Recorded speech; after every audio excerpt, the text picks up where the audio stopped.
dépôt de gerbes de la ville de Villers-Cotterêts des associations patriotiques.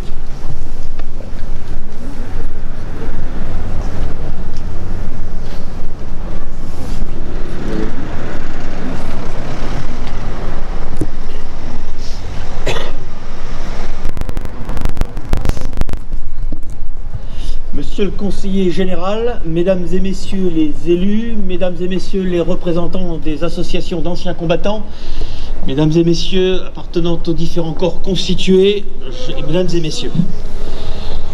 Nous sommes aujourd'hui le 4 février 2015.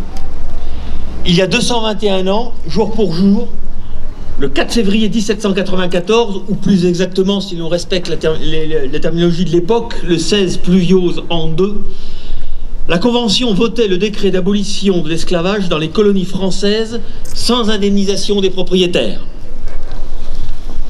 Le 4 février, c'est cette date que nous avons choisie à Villers-Cotterêts pour célébrer sereinement la mémoire de notre cher général Dumas.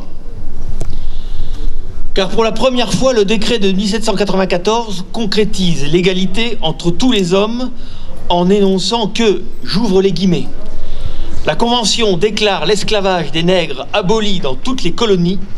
En conséquence, elle décrète que tous les hommes, sans distinction de couleur, domiciliés dans les colonies, sont citoyens français et jouiront de tous les droits assurés par la Constitution. Je ferme les guillemets.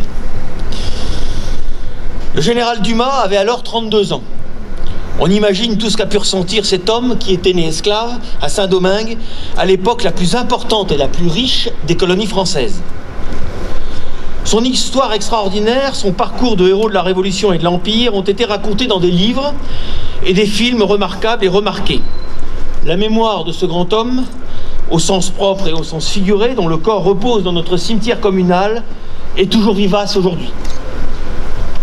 Fils d'une Africaine déportée, esclave puis affranchie, et d'un noble normand propriétaire d'une plantation, le général Dumas, de son vrai nom Thomas Alexandre David de la Pailletterie, est donc né le 25 mars 1762 dans la colonie française de Saint-Domingue, aujourd'hui République d'Haïti.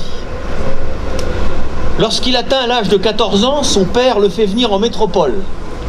D'esclave, il devient un jeune aristocrate français plein de talent. Quelques années plus tard, le jeune Thomas Alexandre se fâche avec son père et rompt toute relation avec lui. Il décide alors de s'engager comme simple cavalier au sein du régiment des Dragons de la Reine et tient à prendre le nom de sa mère, Dumas. Ces différentes missions de soldat l'amènent à Villers-Cotterêts. Il tombe rapidement amoureux de Marie-Louise Labouret, qui est la fille d'un aubergiste. Les jeunes gens se marient en 1792. De leur union naîtront 2 filles et un garçon, Alexandre, qui deviendra l'un des plus grands écrivains français. La carrière militaire de Dumas est marquée par une ascension fulgurante, puisqu'en seulement 7 ans, il passe de simple soldat à général. Il devient un véritable héros. Ses exploits sont relatés dans les journaux de l'époque. Après le fameux épisode du Tyrol, en Autriche, au cours duquel le général fait barrage face aux hommes de l'armée autrichienne, naît la légende du Diable Noir, surnom donné par les Autrichiens. Le général Dumas effectue aux côtés de Bonaparte les campagnes d'Italie et d'Égypte. Il se rend bientôt compte qu'il ne partage pas le même idéal politique que son chef. La rupture sera définitive lorsque Dumas refusera de participer à l'expédition de Saint-Domingue contre le soulèvement de Toussaint Louverture, autre grand soldat originaire d'Haïti, promu général dans la lignée de Dumas.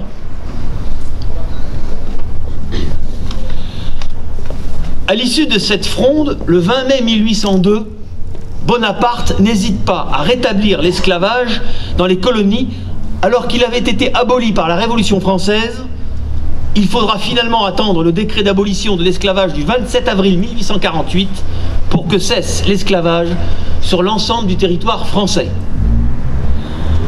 Aujourd'hui, plus de 200 ans après sa disparition, nous célébrons le général Dumas, son extraordinaire parcours d'homme, de mari fidèle, de père aimant et aimé et de soldat dévoué, adulé par son fils, qui s'inspirera de ses exploits pour écrire Les Trois Mousquetaires et bien d'autres de ses chefs-d'œuvre. Nous nous associons à tous les défenseurs de sa mémoire qui depuis longtemps demande que la Légion d'honneur lui soit remise à titre posthume. Je voulais rajouter que j'avais dit que je ferais cette commémoration le 4 février, je l'avais annoncé au mois de mai dernier, je tenais à ce qu'elle se fasse sereinement, sincèrement, dans un cadre cottrésien, pour rendre hommage à notre héros local. Merci.